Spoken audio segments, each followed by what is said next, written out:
Good evening students. हम देख रहे हैं कि काफ़ी टाइम से बच्चों में बड़ी कंफ्यूजन आ रही थी due to different different circulars. तो आज लास्ट सर्कुलर अभी इशू हुआ है सीबीएसई का, तो मैं जल्दी में आपको बताना चाहूँगा कि आपको मार्किंग कैसे करनी है। तो बड़ी सिंपल सी बात है बच्चे। सपोज कीजिए हम मैथमेटिक्स का पेपर करने जा रहे हैं और मैथमेटिक्स के पेपर में हमारे सेक्शन ए है and you know it very well. Section A में टोटल क्वेश्चंस आपसे पूछे जाएंगे 20। अब क्या होता है कि सपोज कीजिए कोई एक स्टूडेंट 20 क्वेश्चंस के यहाँ पे ऑप्शन मार्क कर देता है, मतलब ऐसे भी मार्क कर देता है और इस तरह के भी ऑप्शंस मार्क कर देता है। सी, ठीक, A B D, D C E, A B C D, A B C D, oval भी ब्लैक करना है, E F G H I. तो बच्चे क्या करेंगे, सीबीएसई आपके इन लास्ट 4 क्वेश्चंस को 17 से लेकर 20 तक को चेक नहीं करेगी। सीबीएसई आपके जस्ट इन पहले 16 क्वेश्चन को चेक करेगी। अब इन 16 क्वेश्चंस में सपोज कीजिए आपके ये क्वेश्चन ठीक हो गए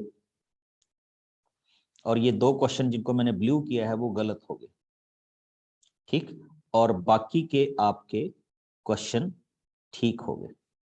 तो इसका मतलब ये है कि इन 2 को गलत लेने के बाद आपको इस सेक्शन में से मार्क्स मिलेंगे 14। यानी इसमें ये हुआ बच्चे कि जो आपके पहले 16 अटेम्प्टेड होंगे वही चेक होंगे। अब इस, क्योंकि पहले कंफ्यूजन काफी हो रही थी कि क्या करें, कैसे चलें, किस तरह से चलें, तो उसमें आपको अब ये देखना है कि आप उन्हीं क्वेश्चंस को अटेम्प्ट कीजिए 20 में से 16 को जो आपको बहुत अच्छे तरीके से आते। और जिन क्वेश्चंस पे आपको लगता है कि नहीं आप नहीं करना चाहते, तो आपके पीछे ये हैश वाला एक होगा। मान लीजिए इसको आपने अनअटेम्प्ट कर दिया, इसको आपने अनअटेम्प्ट कर दिया, इसको आपने अनअटेम्प्ट कर दिया और इसको भी आपने अटेम्प्ट कर दिया। इसका मतलब है कि अब सीबीएसई आपके 20 नंबर क्वेश्चन तक जाएगी मैथमेटिक्स में।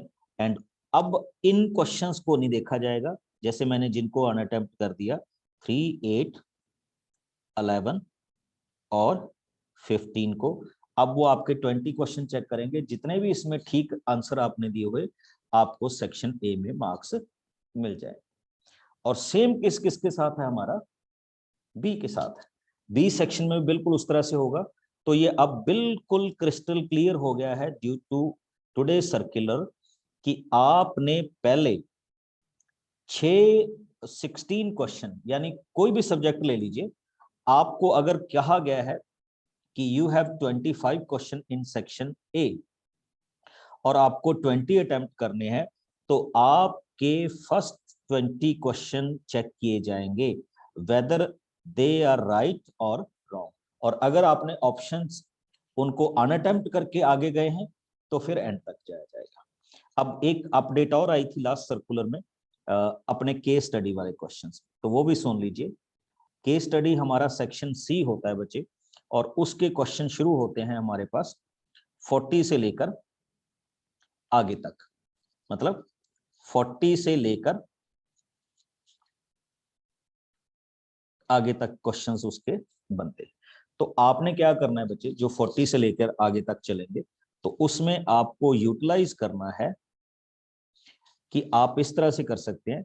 फर्स्ट केस स्टडी में से पांचों के पांचों सॉल्व कर दीजिए और नेक्स्ट केस स्टडी में से 3, वो भी सीक्वेंस वाइज चेक होंगे बच्चे।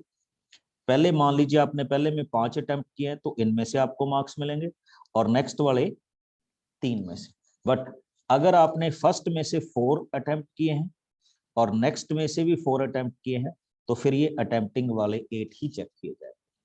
और या आप ऐसा कर सकते हैं कि पहले वाले में जस्ट 3 अटेम्प्ट कीजिए और लास्ट वाले में सेक्शन केस 2 में 5 कर दीजिए तो भी आपके 8 अटेम्प्ट होंगे। बट अगर किसी स्टूडेंट ने केस स्टडी के 10 क्वेश्चन अटेम्प्ट कर दिए तो बच्चे उसका जो चेकिंग का पैटर्न होगा, तो पहली केस स्टडी में से 5 और दूसरी केस स्टडी में से फर्स्ट 3 क्वेश्चंस क्या किए जाएंगे, चेक किए जाएंगे। ये आपके पास आपके क्वेश्चंस के क्या रहेंगे, आंसर्स रहेंगे। ओके, तो अब ये सारे पेपर्स में यही पैटर्न क्या होने वाला है, फॉलो होने वाला है। इसको चेक कर लीजिए। Thank you.